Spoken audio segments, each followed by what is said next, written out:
You think this is funny? In a cosmic sort of way, yes. Well, Mr. Funny Man, is this how you get your sick kicks? What? It's just an ordinary crabby... Oh, my goodness! Squidward!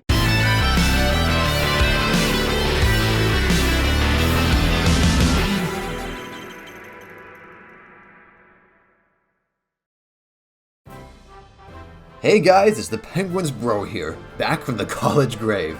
For now, at least. As you may have noticed, there are some people with negative opinions about Kirby Star Allies that people are starting to have. As someone with a few more hours on Star Allies than the average gamer probably should, it is up to me to defend this misjudged game from any unjust slander that comes its way. So I figured that today's episode of the In Defense Of series will be focusing on the game that is Kirby Star Allies. My more astute viewers may have noticed that this is kind of out of line compared to my previous episodes. In fact, I bet some of you are thinking, bro, I thought the series was just for Smash candidates. Make up your dang mind. And to that I say, listen dude, Smash is over. There's no reason to argue for a character when there's no slots left to argue over. Maybe someday I'll go back to that format, but I feel like I had to broaden the rules up if I'm gonna keep doing this series. Anyway, that's enough about me. Kirby Star Allies is a game that was pretty well liked by the Kirby fans with all of its fan service, but had more of a mixed reception by the general audience. I liked the game for all of the extra modes that are available. That when viewed on equal grounds really makes the game a complete package. Some people aren't the biggest fan of this game, however, and the more well-known reason why is due to its ease. But is that really it? Is this game better or worse than we remember? Come with me, dear viewer, as the consensus behind Kirby's Allies isn't quite so black and white.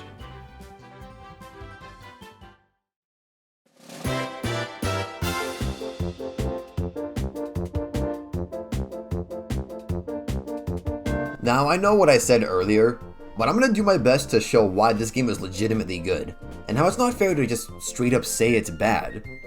For one, there aren't any real bad Kirby games at all.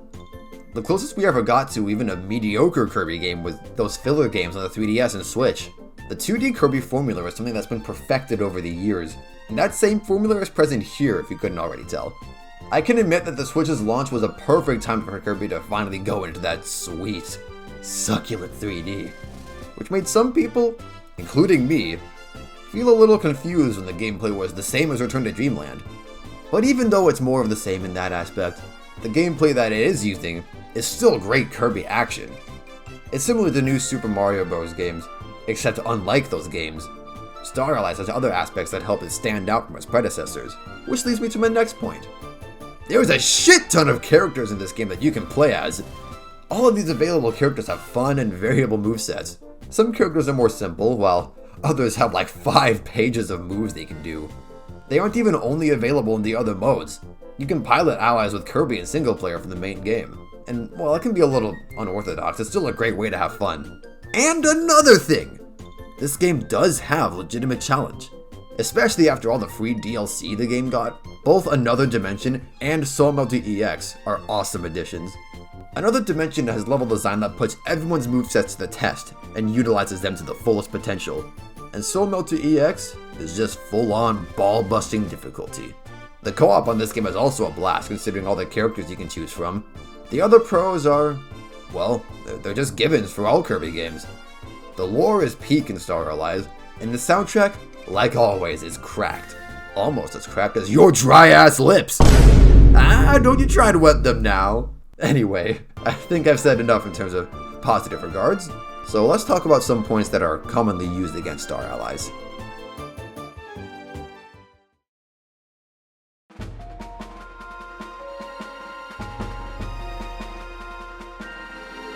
Alright. I think it's pretty clear that I have some bias towards this game. But it's because I love this game so much that I'm going to be pretty hard on it here. I'm not going to sit here in my bootleg gamer chair and lie to your face like that. Kirby Star Allies is not a perfect game. In fact, I'd even go as far as to say it's fundamentally flawed. How exactly? The game was designed as an entry-level game that can easily be beaten if you only take the story mode into account. The thing to draw from this info is that decision is ultimately where the piss-easy story mode comes from. I'm sure the devs meant well, thinking that kids would be satisfied beating the story mode while everyone else moved on to the other modes for a greater challenge. But the story mode here is so easy that people weren't engaged enough to want to keep playing. Due to that, the extra challenge in another dimension often goes unnoticed. The biggest reason why the game is easy is the same reason the game is great: the ability to make friends. What I'm saying here is this: since you can make 3 additional teammates that the game does not scale accordingly to, you and your mindless army can pulverize anything that comes in your way. Even the bosses, which are a high point of this game by the way, can fall in seconds if you have a team of broken characters, which is a shame too, as while many of the bosses do have legitimately hard attacks, they're just never alive long enough to use them. Another thing I noticed this game didn't do as well as other Kirby games is the collectibles. The only real collectibles in the story mode are big puzzle pieces and hidden switches. This means a stage can have at most 2 collectibles, and when compared to previous games, this just makes the levels feel way too linear. That's all I can scrounge up that's objectively bad about Star Allies. While there aren't many faults, the faults that are there are huge faults that hold the game back from stardom. But do these faults really hold the game back as much as people say they do? It's time to delve into the real reason why Kirby Star Allies is held in negative regard.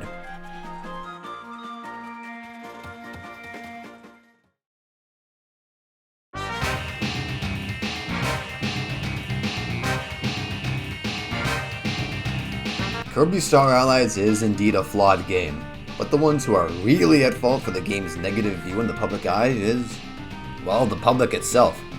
The reason why the public is so quick to judge Star Allies is because of all the big YouTubers saying that it isn't worth your time. The most common point is how the game adopted the finish it later approach with the free DLC. And while I agree that's a bad practice, after some research, it turns out that a lot of the DLC wasn't initially planned, so that argument doesn't really hold much ground anymore. Despite that though, the game is still called average by a lot of YouTubers with big voices, and because of that, people just don't give the game a chance. I know that because Alvarez Supercut has more views than the game's sales. I know that people like to rely on big YouTubers for a second opinion on whether they should get something. Heck, I'm the same way. But I've seen tons of people base their entire opinions on what these YouTubers say. You don't want to do that. You want to follow your own path and just use them to help you, which is how I'm hoping you're dissecting this video. Although, I did some digging and I saw that the devs were actually happy with the sales. Even still, the game's easiness causes it, and the rest of the Kirby series, to be looked down upon by the public eye. It honestly is just the main story though, as taking all the other modes into account proves that there is something for everybody here. Like speedrunning guest star, serious gaming in another dimension, and grinding solo to EX for that sweet win. If you don't judge Star Allies entirely by the content of a story mode, you will see that this game isn't just average, that it isn't just good, it is great. It just didn't exactly do its job as the gateway Kirby game the devs tried to make it do. But if you stick around just a little bit longer, I'll tell you which games do succeed in that role.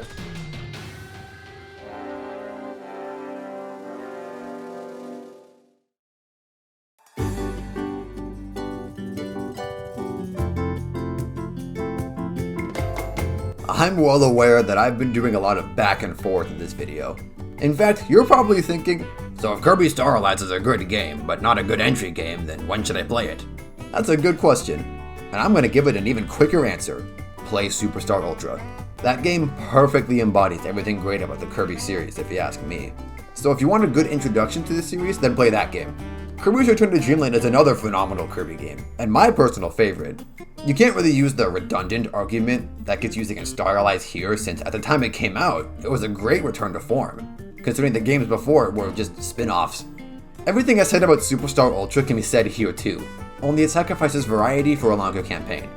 Kirby Star Allies is good after these games, because you get some prior knowledge to enjoy the fan service, as well as the experience to appreciate the characters' movesets, and potentially want to dig further into their games. It's like a booster shot. You don't want to get it before the initial dose, but once you get that dose, the booster makes you even stronger. Some good games to play after Star Allies would be Planet Robobot, which is a kick-ass game in its own right, and any of the classic games because they're, well, classics. Kirby's Dreamland 3 and Kirby's Adventure are both great classic experiences. the former because it can be deceptively hard, and the latter because it's where the copy ability was introduced. You could also try Kirby and the Amazing Mirror, since that game is technically an open world. Or you can wait a few months because the best game of 2022 will be out by then. I can't say anything yet because as I'm recording this, the game isn't out yet, but Kirby and the Forgotten Land might be a good NG game too, since it's finally in 3D! God, I've been waiting ages for that! Anyway, I think I've said all I needed to say. Kirby Star Allies is a troubled game that struggles with a mediocre campaign. However, everything else the game has to offer helps it shine past the negligence of the general gaming audience. I think the big takeaway from all this is to not let funny YouTube men dictate whatever opinion you should have. Again, you can hear what they have to say, of course, but you should still draw your own conclusions first before you decide whether or not you agree. You have to follow your gut. That's what I like to stand by. Thank you for watching this video to the end. Be sure to like and subscribe, and hit the bell so you know the next time I randomly upload. I'll see you soon, my friend.